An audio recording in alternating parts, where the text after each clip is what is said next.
আসসালামু আলাইকুম।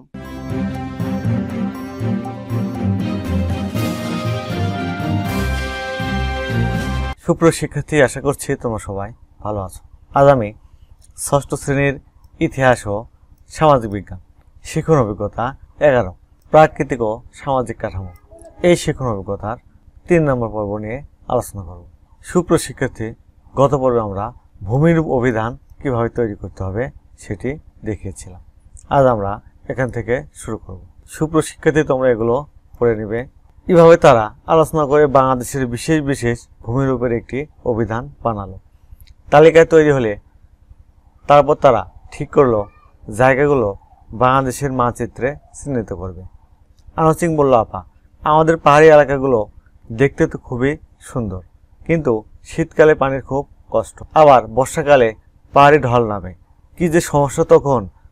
আবার কোনো সময় তো বেশি বর্ষা হলে পাহাড় ধস হয়। খুশি আপা বললেন, আনোয়ার সিং যেমনটা বলল তেমন অনেক জায়গায় বিশেষ বিশেষ প্রাকৃতিক দুর্যোগ দেখা দেয়, এগুলোর সাথেও কিন্তু ভূমিরূপ জড়িত। তখন নীলা বলল, আপা, যেমন নদীর সাথে বন্যা।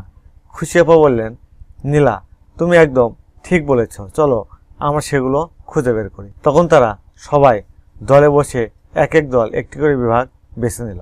এবারে প্রত্যেক দল একটি করে বিভাগের ভূপ্রকৃতির বৈশিষ্ট্য মানচিত্রে রঙের মাধ্যমে চিহ্নিত করল এবং সেখানকার প্রধান প্রধান প্রাকৃতিক দুর্যোগগুলোর তালিকা তৈরি করল, যার সাথে ভূমিরূপেরও সম্পর্ক আছে। চলো আমরাও ওদের মতো করে ভূমিরূপের মানচিত্র এবং প্রাকৃতিক দুর্যোগের তালিকা বানাই। চলো এই তালিকাটি কীভাবে তৈরি করতে হবে সেটি আমরা আমাদের নোট থেকে দেখে নেব। এই পাশে ভূমিরূপ, এই পাশে প্রাকৃতিক দুর্যোগ। ভূমিরূপ হচ্ছে পাহাড়, প্রাকৃতিক দুর্যোগ হচ্ছে ভূমিধস, পাহাড় ধস, পানি সংকট, হাওর অঞ্চল, বন্যা, জলবদ্ধতা, সমতল ভূমি, বন্যা, খরা, নদী অঞ্চল, বন্যা, বনা অঞ্চল, ঝড়, দ্বীপ অঞ্চল, বন্যা, জলোচ্ছ্বাস। তারপর চলো যাই শিক্ষা ভ্রমণে।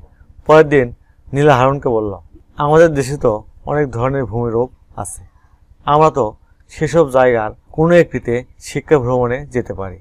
মিলি বলল, চলো তাহলে খুশি আপা ক্লাসে আসলে তাকে এ বিষয়ে বলি। খুশি আপা ক্লাসে এলে নীলা তাদের মনের ইচ্ছা আপাকে বলল। আপা শুনে বললেন, এ তো খুবই ভালো প্রস্তাব, তবে এ তো অনেক বড় আয়োজন। তখন তারা সবাই মিলে আলোচনা করে ঠিক করলো এই আয়োজনে তাদের কার কার সাহায্য লাগবে এবং কি কি আয়োজন করতে হবে। চলো ওদের মতো করে আমরাও একটা শিক্ষা ভ্রমণের আয়োজন করি। কাজের তালিকা সম্পূর্ণ হলে চলো মিলিয়ে দেখি। আমাদের কাজের তালিকায় এই বিষয়গুলো থাকবে। চলো এই তালিকা আমরা কীভাবে তৈরি করব সেটি আমরা আমাদের নোট থেকে দেখে দেব। প্রথমে স্থান নির্বাচন। দেখো, স্থান নির্বাচন এভাবে তোমরা করতে পারো। Rule Hazra Bangabandhu safari park. 2 নম্বর কক্সবাজার সমুদ্র সৈকত। 3 নম্বর সেন্ট মার্টিন দ্বীপ। দিন ও তারিখ তোমরা তোমাদের মতো করে বসে দিবে। যানবাহন, তারপরে শিক্ষক মণ্ডলী নাম এভাবে দিবে। তারপর খাবার, সকালে কি খাবার, দুপুরে কি খাবার খাবে এবং রাতে কি খাবার খাবে সেগুলোর তালিকা এভাবে করতে পারো। তারপর ফি, প্রতিজন কত টাকা ফি সেটিভাবে তোমরা বসিয়ে দেবে। সুপ্রিয় শিক্ষার্থী, আশা করছি উপরের তালিকা এবং এই তালিকাতে কীভাবে করতে হবে তোমরা সেটি বুঝতে পেরেছ। আগামী পর্বে আমরা এখান থেকে শুরু করব।